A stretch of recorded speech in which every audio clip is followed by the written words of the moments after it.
De réussir du premier coup.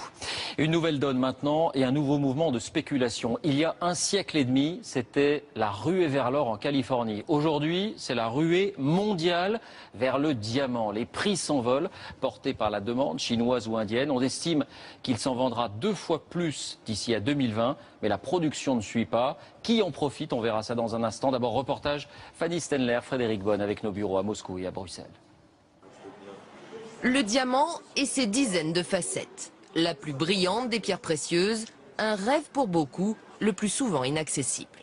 Les diamants, si ça me fait rêver, bien sûr, c'est beau, c'est de l'art, c'est agréable à voir. Ça fait rêver surtout ma fille.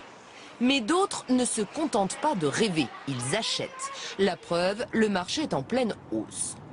D'ici 2020, selon les experts, la demande de diamants devrait doubler à raison de 6% de croissance par an. Dans le même temps, la production, elle, n'augmentera que de 2,8%. Ce n'est pas le même rythme. L'offre est largement inférieure à la demande, ce qui occasionne une situation de pénurie avec des prix qui s'envolent. Les plus gros acheteurs, et c'est nouveau, on les trouve dans les pays émergents, notamment ici en Russie. Au salon du milliardaire, les parures rivalisent de taille. Il faut dire que les arguments de vente dans les bijouteries de Moscou sont imparables. Vous savez, l'âme russe est ainsi faite. Quand les hommes font ce type de cadeaux au prix élevé à leurs femmes, c'est ainsi qu'ils montrent leurs sentiments, mieux qu'avec des mots. La hausse de la demande, c'est ici à Anvers, en Belgique, dans le quartier des Diamantaires, qu'elle est la plus visible. Dans ces rues ultra sécurisées, nous sommes au cœur d'un marché de plus de 30 milliards d'euros par an. Dans cet atelier, on taille et on expédie les pierres. Des colis qui partent vers de nouveaux horizons très lointains. Maintenant, déjà, la Chine prend 16% du total. Avant c'était les États-Unis qui prenaient 50%, mais ils ont diminué à 40% plus ou moins. Mais la Chine, ça va continuer. Il y a encore plein de gens qui veulent toujours des bagues avec des diamants.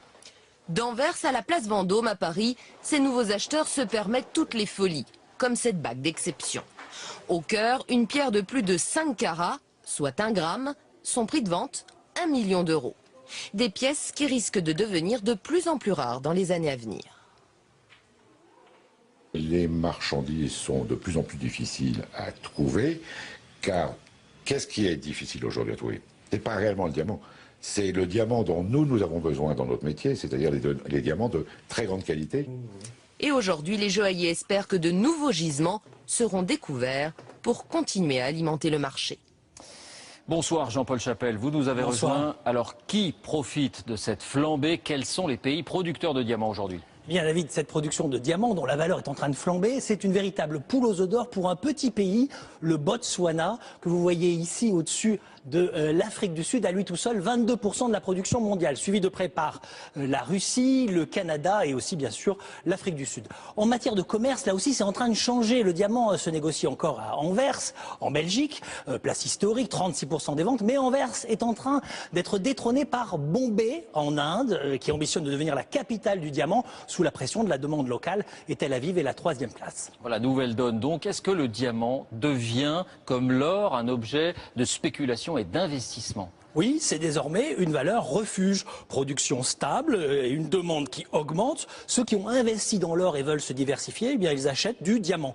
Depuis 2009, le cours explose. Il est passé de 100 à 175 $ le carat l'an dernier. Sur le long terme, et en période de crise, ça a toutes les raisons de continuer. Voilà, la folie du diamant. Merci Jean-Paul pour ces explications.